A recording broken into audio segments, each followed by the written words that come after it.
sini batu, nggak ada yang ngalah. Gak ada yang ngalah, karena mereka jarang-jarang ketemu. Jadi ngapain kalau misalkan ngalah dengan cepat? Face Clan menang lagi kah? Coba kita lihat ya, akankah, karena nggak, Vespa nggak menang, tadi Wolves yang menang. Oh iya, sorry. Wolves selamat satu player terakhir, itu pun gara-gara ada Oh, third tadi kan party. Weibo yang ganggu, Ada third kan? party datang dari bagian belakang, tapi sepanjang mata memandang ini Vampire kayaknya punya angin segar karena mereka sudah melumatkan 3 pemain. Ini kayaknya kita prediksi kan bener kan? Prediksi itu Sun kan? Ya, boleh. Nah ini juga nih kita lihat rontok apa enggak. Dep malah yang rontok duluan. Shadow bisa mendapatkan 1. Belum ada trade knock dan banyak yang main di atap pemain-pemain dari Titan. Iya, karena mungkin mereka mengubah strateginya ya. Dari yang pertama tadi mungkin langsung ke bawah, sekarang mereka ngambil di bagian atas dan lantai 2. Jadi ya nggak kepredik gitu loh untuk perebutan drop zone kali ini. Kalau misalkan di repetitif, itu kan pasti kebaca, jadi udah tahu counternya gimana. Iya, atau mungkin biar nggak bosan juga tuker atas bawah supaya Ya. mereka tidak terbaca prediksi, tidak terbaca dan tidak terprediksi Ya. pergerakannya dan biar nggak bosan juga tentunya. Tuker Dan gaya kan, tuker Gaya main. Betul sekali. main PUBG Mobile. Gameplay yang sudah mereka mainkan dan sekarang sudah mulai turun dia ke bagian bawah, bertukar posisi kembali, masuk sudah ke lantai 2. Ya, dan di mana juga ada kamera kecil di bagian kanan yang menunjukkan ke arah Minas Generales, di mana dari Kelar. Vampire masih melawan Thundertop. Beneran tusun coy. Prediksi gue bener. Oke. Prediksi gue bener. Nah yang ini nggak tahu ya, coba kita lihat ya, karena dari Sam9 pun dari seorang Tam dia sudah memegang senjata cukup mengerikan M249, tapi hanya 2 player yang aktif saja untuk melawan Titan Esports Club, masih terpantau. Prediksi kita! Wow! Keren! Bisa begitu ya? Coy, tusun Wow. dua-duanya. Min PUBG Mobile bisa bikin kolaborasi taunting nggak sih? Betul. Taunting mana yang paling keren dapat tambahan $1.000? PNG. Enggak sih, gue cuma bilang PNG. PNG apa? Gambar. Oh gambar. $1.000 PNG. Ya, bikin kolaborasi taunting tuh seru tuh ya. Tapi kalau kita lihat juga di bagian Hacienda del Patron, nampaknya dari Sam9 belum beranjak sama sekali, dan mungkin dari Persija Evo sadar kalau memang dari Hacienda del Patron ini selalu dihuni oleh 2 tim dan mereka berusaha untuk menjadi third party. Satu pemain dari Sam9 pun berhasil diculik, hanya menyisakan Dep seorang diri saja di bagian belakang. Ya, last man standing tadi bahkan dibiarkan bleeding out kali ini yang sudah mereka tembak di bagian rumah panjang sana. Dibiarkan begitu saja dan Tam tidak bisa bertahan rupanya. Sam9 kembali semakin dibuat tertekan. Depth tersisa seorang diri dan dia pinter. Nahan langkahnya supaya informasi nggak masuk ke arah PCV. Masih menunggu, tidak membuka suara sama sekali, tidak memberikan clue sama sekali, tapi tembakan yang dibuka terlambat sudah. Redfest tahu, Redfest manggil abang-abangannya, 1 down dan harusnya masih bisa diselamatkan karena masih ada 2 pemain aktif yang ada di bagian belakang. Dep pun berusaha untuk ngebait kembali dan sebuah ninja movement yang ditunjukkan oleh Dep. Ini dia, pindah, dia panik dan langsung dipulangkan. Zuxi tidak ingin melepaskan orang yang ngenokin temennya tadi dan Sam9. Setelah mereka memenangkan fight di bagian HDP kali ini dia sudah dipulangkan ke arah lobby dan Bigetron juga sudah mulai mengeluarkan tembakan. Untuk menggerebek tempat yang sudah dihuni oleh Smell seorang diri saja. Morman berserta kawan-kawannya sudah mulai mendekat, sudah mulai mencari jalan gimana caranya mereka bisa mendapatkan satu pemain dari tim Pai ini. Dan ternyata berhasil didapatkan dengan mudah karena gue nggak melihat adanya backup dari tim Pai lainnya. Ya, Di bagian luar gue cuma melihat ada PJV, MRPX dan lain-lain. Dari tim Pai-nya tuh ternyata di bagian kiri sana. ya karena mereka ditahan juga sama tim Sersia. Bahkan Sersia juga terganggu dengan datangnya PJV yang datang. Dan tiba-tiba 4 angle berbeda semuanya ada orang Jel. Bahkan MRPX juga tiba-tiba datang untuk menghantam 2 pemain Sersia. Wah. Ini udah nggak 3-way showdown lagi sih. 5-way showdown ini udah. Ini kayak suka-suka deh, kayak mau lihat siapapun yang ada di depan mata ya udah hajar gitu kan. Udah no mercy lah buat ke siapapun. Dan nampaknya dari Boboho dia terpisah agak cukup jauh untuk mencari informasi seorang diri. PJV lah yang masuk dalam radar informasi dari MRPX membuat Lord Pepeng pun harus fokus menuju ke arah tempat setup dari PJV. Ya, dan kalau diperhatikan ada balapan poin yang sudah dilakukan oleh tim Indonesia di mana PJV sekarang ada di peringkat pertama, 43 poin plus 4 elimination sudah dia kumpulkan, sementara Pai yang udah kebalap, dia lagi berusaha mungkin untuk naik kembali dengan 1 elim, tapi ternyata kembali lagi pulang satu kota mereka 76 sudah dipulangkan menuju ke arah lobby, berarti Pai hanya menyisakan SG, last man standing untuk tim mereka. Seorang diri saja termakan oleh Blue Zone juga, gue rasa sulit sih buat Pai bisa survive, tapi ternyata enggak ya. Buat gue emang kayaknya berasa sulit, tapi buat dia enggak. Tembakannya itu gila banget walaupun dia pada akhirnya akan pulang juga oleh Blue Zone. Ya, dan fun fact, kemarin di Gladiator Resik ya, itu banyak banget tim-tim dari PL yang uji coba damage dari zonanya. Di setiap zona mereka coba buat healing dengan bandage, dengan full boosting, itu kira-kira bisa ditahan sampai di titik mana. Itulah yang mereka lakukan kemarin. Tapi nampaknya kalau uji coba pulang ke lobby nggak ada ya. Nggak ada. Ya, dan ternyata untuk MRPX, Alter Ego, Fastclan, dan kawan-kawan yang ada di bagian bawah itu mengejar ketertinggalan poin. Yap. Bahkan tadi kalau nggak salah poinnya MRPX udah sama gitu. Dapatkan satu pemain dari MRPX, tapi ternyata malah sebaliknya. Pemain-pemain dari Fastclan lah yang harus terpulangkan satu persatu. Kayaknya nggak bisa sih Fastclan untuk bisa menghadapi dua pemain, atau dua tim dari Indonesia ini. Wah, bahkan nggak cuma dari Fastclan. BTR juga nggak bisa kayaknya untuk nahan di posisi seperti itu kalau misalkan tadi mereka terlalu open. Tapi untungnya kontrol dari MRPX benar-benar ngotot dan membuat Fastclan dipulangkan bercerai lobby. Dan sekarang mereka ada di peringkat ketiga dengan poin yang sudah bertambah dan 9 elimination. Wow, 9 eliminations untuk MRPX. Ini adalah gameplay agresif yang biasanya mereka mainkan. Jadi kayak mereka nunggu momentum ya untuk bisa mainin gameplay agresif ini. Tapi dari kamera sudah mulai bergeser menuju ke arah Vampire dan juga LGD. Ini kayaknya permainan terbaik LGD deh sepanjang 6 match ini. Bisa dibilang kayak survive terlama LGD. Kayaknya iya sih, bahkan dari segi elimination juga mereka nggak terlalu banyak loh. Kalau kita ingat dari match pertama sampai match terakhir ini, Ya. bahkan sekarang mereka baru mendapatkan satu elimination, atau bahkan ternyata 6 itu adalah poin dari elim yang sudah mereka kumpulkan sebanyak 6 match ini. Berarti bisa jadi. placement mereka nggak terlalu bagus. Karena dari tadi kita lihat LGD itu tusun gitu kan. Kayak nggak pernah main 4 orang, ibarat kata kayak lu main solo lah atau nggak main duo aja. Dan sekarang mereka hanya dengan 2 player aja. Harus menghadapi 4 pemain raksasa dari Vampire. Gimana caranya bisa survive 1 melawan 4 kali ini berada di bagian belakang Broken Wall dari seorang Blessing pun. Dadah. Ada Alter Ego ternyata yang langsung melakukan backstep dari bagian belakang. Lah, perangnya sama siapa yang deket, yang dapat Alter Ego itu yang selalu terjadi di hari ini. Ya. Di Rengel juga tadi membuat kita bingung ketika ada tim PL yang bertemu dengan tim sehat, tiba-tiba tim PL lain lah yang mendapatkan elimination tersebut. Dan sekarang Vampire menjadi kekeran dari arah tim Alter Ego, di mana Okta tadi GPX mereka punya wise decision.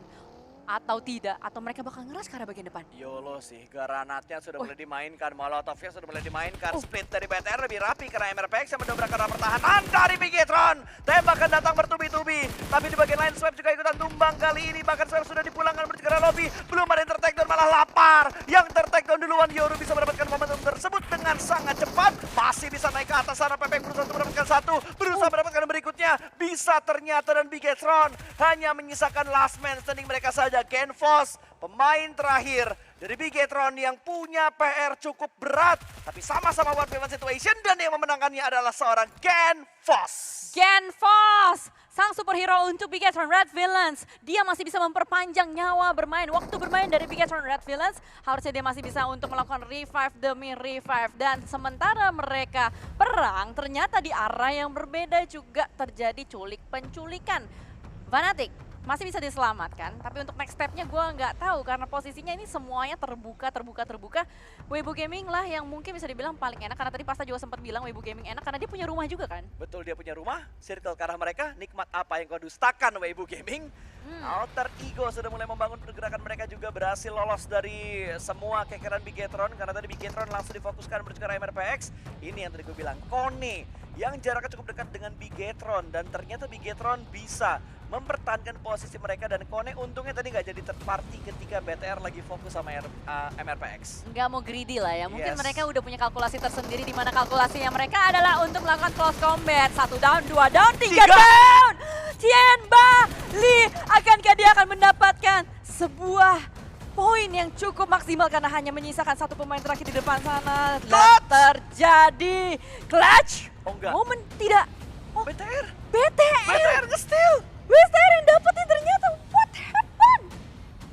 BTR nge-steal cukup banyak elim yang dikenokin oleh seorang Lai. Gokil. Lai. Udah jangan dilanjutin. Karena memang kita lihat bagaimana dari Bigetron memanfaatkan kesempatan dalam kesempitan. Mereka dapetin poin tambahan lagi. Tapi masalahnya dengan mereka buka tembakan demi tembakan terus, Alter Ego pastinya langsung fokus ke arah mereka. Betul, sudah mulai memfokuskan angle-nya menuju ke arah Bigetron. Atas benar-benar menjadi kekuasaan dari Bigetron setelah Kone dipulangkan ke arah lobby, dan lagi-lagi Jel. Regional saya tergendong dengan pos. Alter Ego, BTR, MRPX sama PJV Itu 4 tim dari Indonesia yang ya porsi Terus kita besar gitu 3 loh. dari Thailand. Satu Berarti Malaysia. Satu lagi Malaysia. Sam9, betul. Itu dia. Dan tidak ada Vietnam tim sama sekali untuk di PMRC kali Kalau ini. di Vietnam makin haraburu cuy.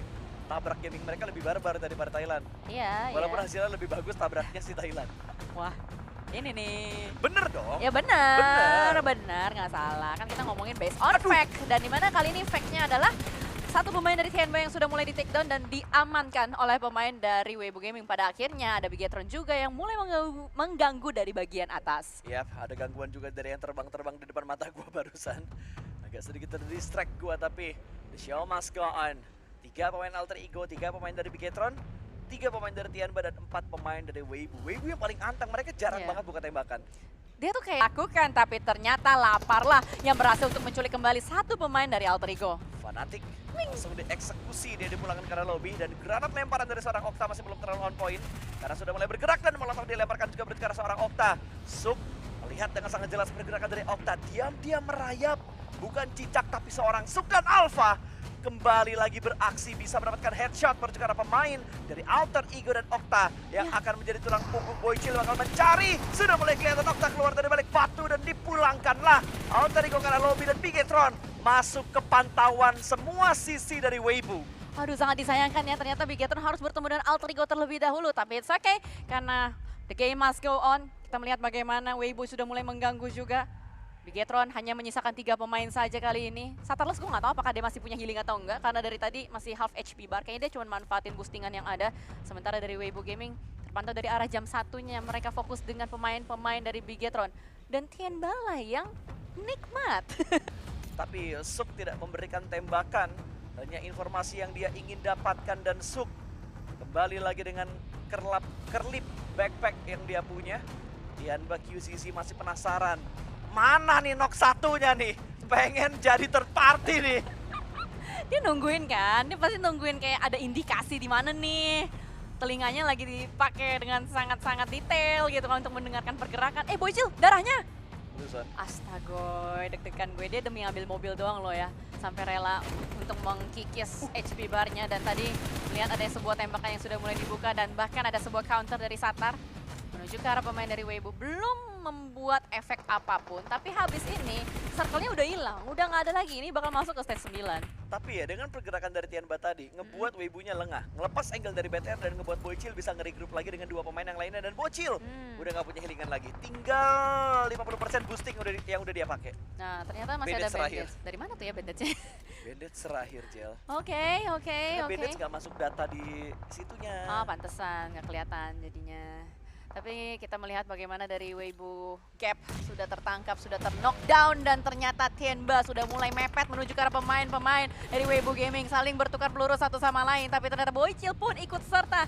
Dia tidak mau ketinggalan pesta tersebut, Pasta. Betul, yang menjadi third party kali ini adalah Bigetron karena Tianba sedang berfokus dengan tim Weibo. Siapapun yang sedang fokus otomatis bakal menjadi satu dari Bigetron dan pergerakan lagi mereka bangun.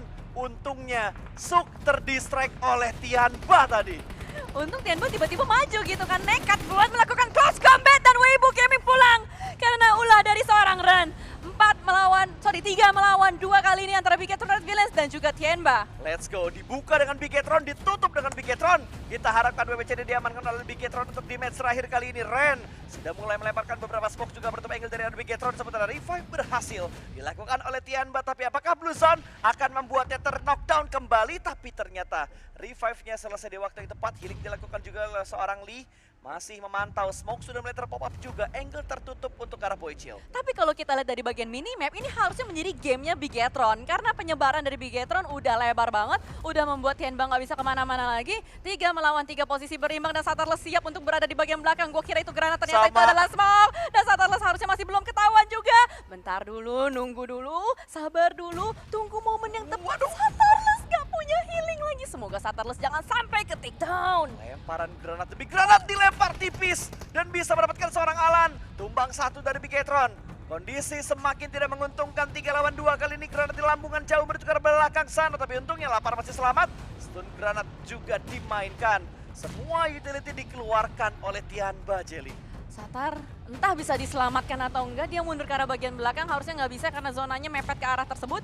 Dan sementara dari Ren pun melemparkan utilities demi utilities seperti yang sudah dikatakan oleh Bro Pasta. Tidak habis-habis betul saja dan akhirnya Satarless pun sudah diamankan. 2 melawan 3 kali ini kondisi tidak berimbang untuk keduanya, Pasta. Yap. Belum ada threat yang terjadi tapi Lapar terspot. Lapar tidak memberikan damage bonus karena pemain dari Tianba dan QCC bisa mendapatkan satu di bagian kiri. Boy Shield tumbang. 1 lawan 3 bukan hal baik dan congratulations, Tianba menutup hari ini dengan winner chicken dinner L.